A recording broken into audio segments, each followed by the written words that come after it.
good to treat other people the way you would like to be treated yourself. It's like a golden rule, and there's a reason for it. And that reason is that we're connected in some strange way that we don't totally understand. And unless you are good to other people around you, unless you're kind and friendly and warm and loving, you're not going to enjoy this life. You're just not. You're going to be problems everywhere you go. You're going to have problems everywhere you go. You got to figure out a way to enjoy this life. It's not because of Jesus. It's not because of Moses. It's not because of anybody that may or may not have ever existed. It's because that's how you fit in better in the world. That's how you stay positive.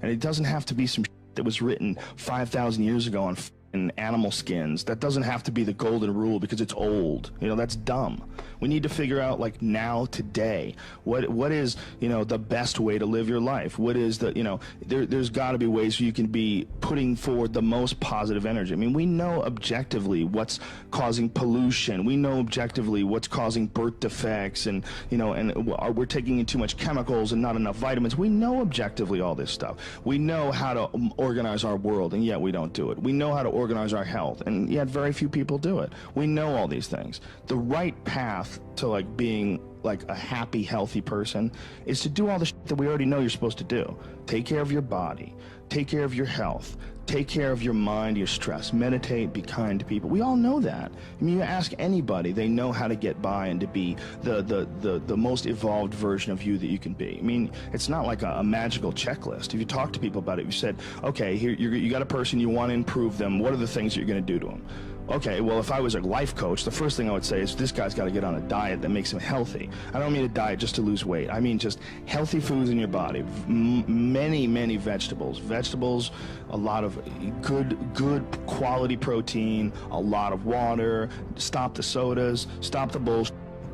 Start working out your body and get a better sense of, like, how this machine feels when it's moving, it's flowing better, there's less tension in it, your mind feels like relaxed, and you enjoy every single moment of the day better. Step one, everybody knows that step, right?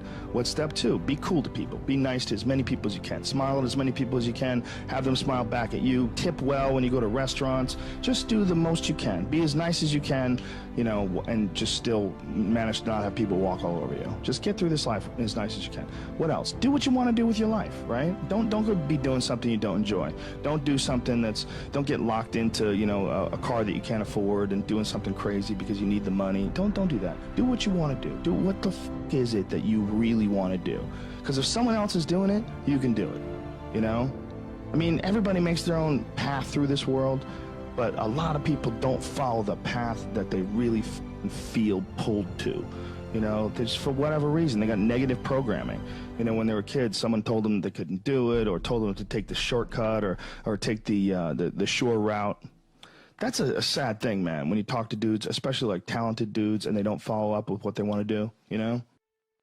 A bunch of people that will say, yeah, well, I have a family, so, you know, it's a great idea for you to just go out there and go crazy. I have people to support. You need to listen.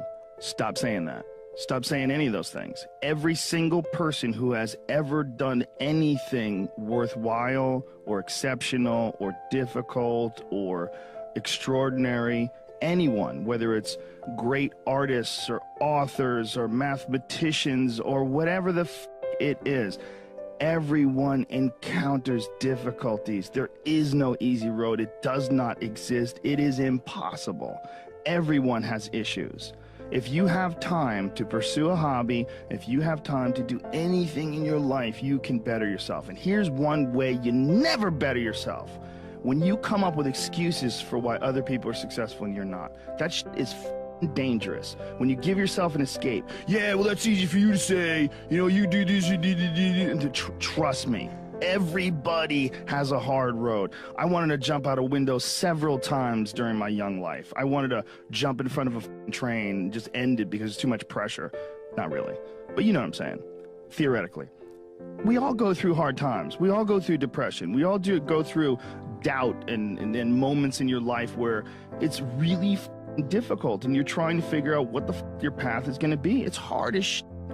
But Stefan and I were talking about this before the podcast starts, that is what makes you a person. And those difficult moments are what build your character. Show me a great man who's the son of a great man. You know, that's what we're saying. These kids that are born billionaires, you're You're never going to be a self-made person. You have a backup trust for your backup trust for your trust, and you're man. I'm fascinated by martial arts. I'm fascinated by comedy. I'm fascinated by many, many different things. I don't understand when people say they're bored, because if I had the time to live 100 lives, I'd be speaking different languages. I'd be living in different countries. I would try a number of different careers, because I think there's a lot of unbelievably fascinating, puzzling, complex things that you could study in this world. That's just me and my personality, but that's a personality also that I've cultivated over years of challenges. Were you like that as a kid too?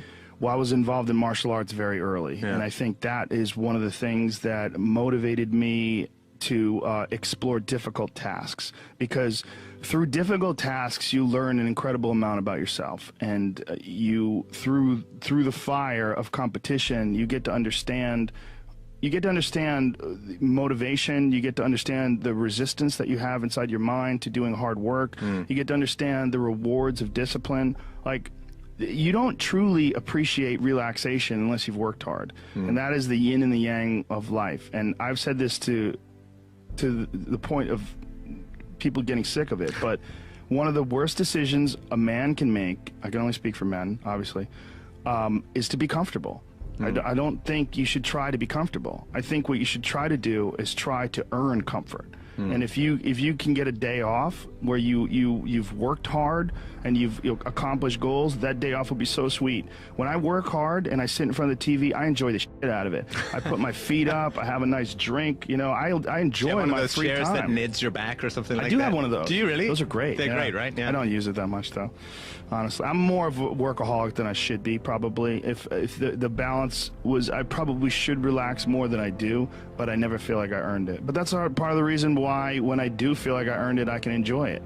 It's because I am more connected to the idea that I need to accomplish things, and it's not like for anybody else's benefit other than my own, or anybody else's approval other than my own. When I have a task, whether it's today I'm going to write 1,000 words, you know, or 2,000 or whatever the number is. If I don't do that, I write things down. Like, I'll write down a list of things that get accomplished that day. And if I don't accomplish that, I'll get sick. Like, it'll drive me crazy. If I can't fill out that list, that drives me nuts, you know? But that's what led me to be a championship level martial artist. That's what led me to achieve it's like that. It's the reinforcement of those goals, like understanding that you can achieve those goals. It's going to be difficult. You're going to push through the difficulty, and then you're going to understand what difficulty truly is, and how much of it is just mental, how much of it is just in your mind, this adversity to difficult task or to struggle. You know, and a lot of people have that. They're scared. They're scared of complications. They're scared of failure. Failure is a big one that people are afraid of. But failure is one of the most important things you could ever have as far as like the motivation to do things differently. One of the reasons why I think that I'm good at friendships and relationships is because I've failed at them in the past. One of the things that I'm good at comedy is because I bombed on stage. One of the reasons why I'm good at work is because I've been a worker in the past, and I know the feeling of failure, the feeling of shame, of being like a weak, non-motivated, lazy person. It's a weak feeling. It's you don't respect yourself. You know, and I have this phrase that I use all the time to people to try to motivate people. I say that be the hero in your own movie. Pretend that if your life was a movie and your life started now, what would the hero do? What would the person that you respect do? What would the person that you admire, the person that inspires you, what would they do? Well, do that and if you do that, you slowly build momentum. You like, today I did what I wanted to do. Today I started a class in yoga. I did this. I did all these things that I was saying I wasn't going to do, and now I feel momentum. And momentum is a very important point in people's lives. That's why some folks don't like to take days off, because they feel like they're losing momentum, and they sort of have to restart the wheel up again after a vacation. And there's a lot of folks that live life on a cushy cloud of marshmallows and bullshit. and then one day something goes wrong. And I mean, that's why spoiled kids are so sad. Like a spoiled young boy is one of the saddest things ever. A young boy that becomes a man and can't take care of himself, and his dad has to keep on rescuing him. His dad has to keep on bailing him out of situations and giving him money. I've met guys like that, and that is a crippling affliction when they don't have the character themselves to be able to get by in life. They constantly need someone to help them and bail them out. Even as a grown man, I've met guys in their 40s that still need help from their parents. I'm like, what the man? You're never gonna get it right, because somewhere along the line they didn't face enough of the adversity to realize that there's sometimes you just gotta get up and get shit done. There's sometimes where you have to pull yourself up and you have to push forward even if you want to stay in bed. And if you don't do that, you just keep calling on your daddy and your daddy keeps rescuing you, you never develop those tools. You never develop that ability to recognize what you're doing wrong with your life. Because you're soft, you got a cushiony, you got a safety net for your safety net. Say if you had like a 20-year-old and he's just a doper, where he wake and bakes and doesn't get anything done, he's just always like hanging out with his friends and playing video games, and he's just a loser. Yeah. I wish there was a way you could show someone like that, like, I know that you're getting some comfort and satisfaction out of just laying around, doing nothing, eating, getting fat, but your life would feel better and richer if you had a goal, you chase that goal, you accomplish some things, and you would get this boost of confidence, you'd get this boost of self-esteem, like whatever it is that you're into doing. Maybe you're into drawing comic books, maybe you're into making pottery or sculptures, but find whatever the that is and pursue that instead of doing nothing. Like the people that are doing nothing, those are the real people. I mean, look, doing something might be as simple as like that Alex Honnold guy. He just climbs rocks, but he's world-class rock climber. It's something. But and it's also a goal of his, and he's also the best at it. Right? Yes, yeah.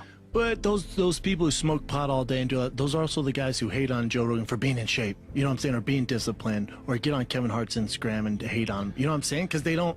It's their own insecurities. I see what you're saying, but I would assume they would get motivated by seeing other people do something with their lives. Like that should be motivating, not but if you grew up with losers and you're around a bunch of people with shitty attitudes, especially if it's in your household, I was very lucky that both my mom and my stepdad, they're the least hater people I've ever met in my life. They're just not haters in any way. Like if someone's doing well, they're always like, wow, look at this guy, or like, wow, look at her, or wow, look at him. There was never any hate in my house in terms of other people's success. But if you grew up with a dad and your dad's like, yeah, all these rich assholes, you think she's a badass, and this, there's people that look at other people's success, and instead of saying, wow, that guy did a lot of work, like the way I'm a successful person, but the way I look at Kevin Hart, he exhausts me, or The Rock. Those guys exhaust me. I'm like, Jesus Christ, like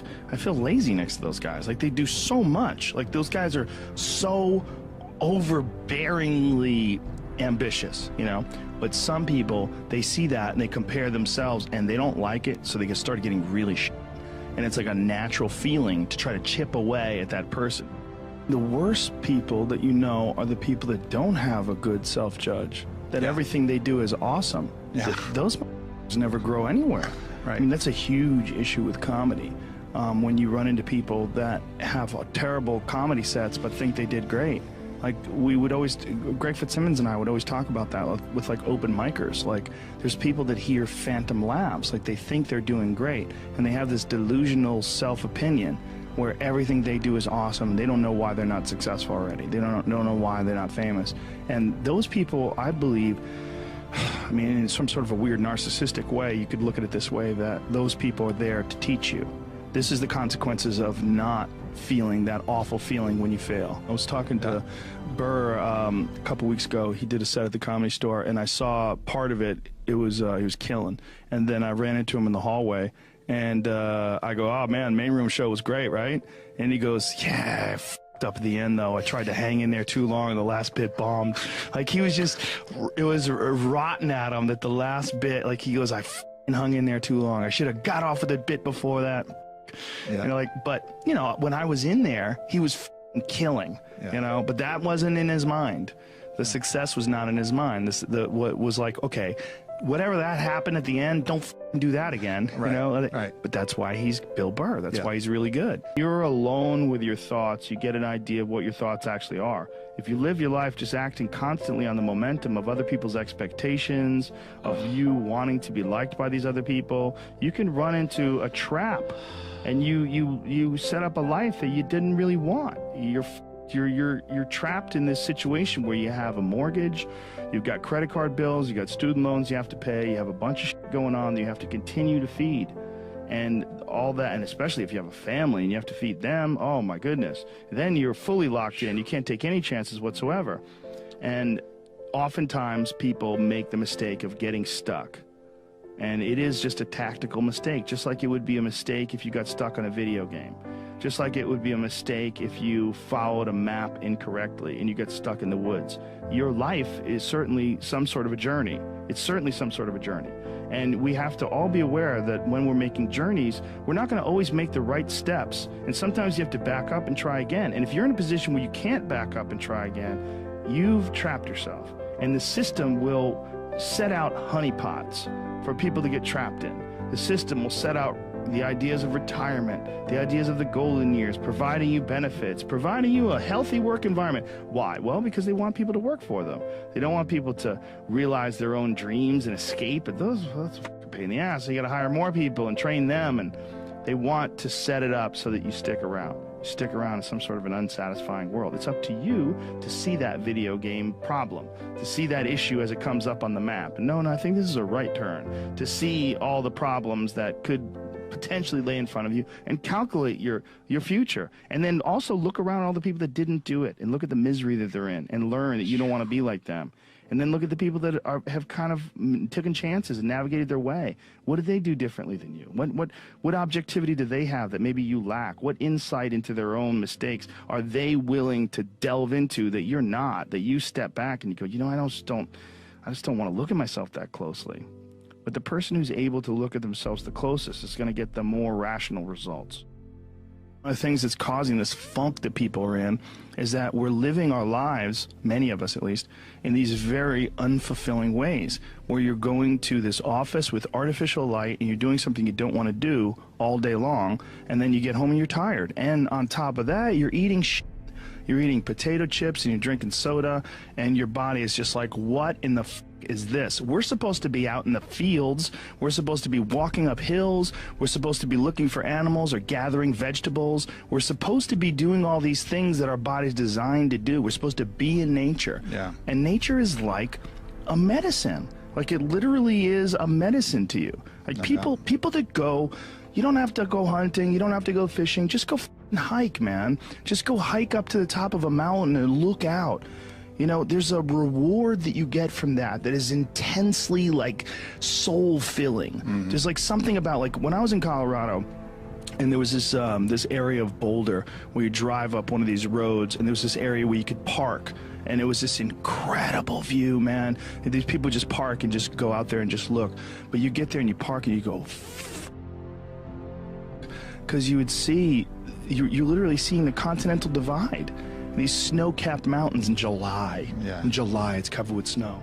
For whatever reason, most people, their associations are to avoid anything that's uncomfortable. But it's so illogical, because when you look at comfort and you look at success and progress and the feelings of accomplishment and of getting past certain hurdles in terms of like how you feel about life, a lot of those are connected to discomfort. Like discomfort is your friend.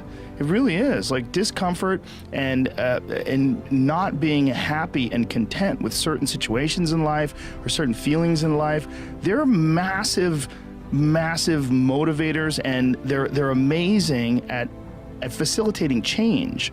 And yet our instinct is to avoid those and just sit on the couch and watch some reality show about dudes who make moonshine with our jaw open, like, it's bizarre.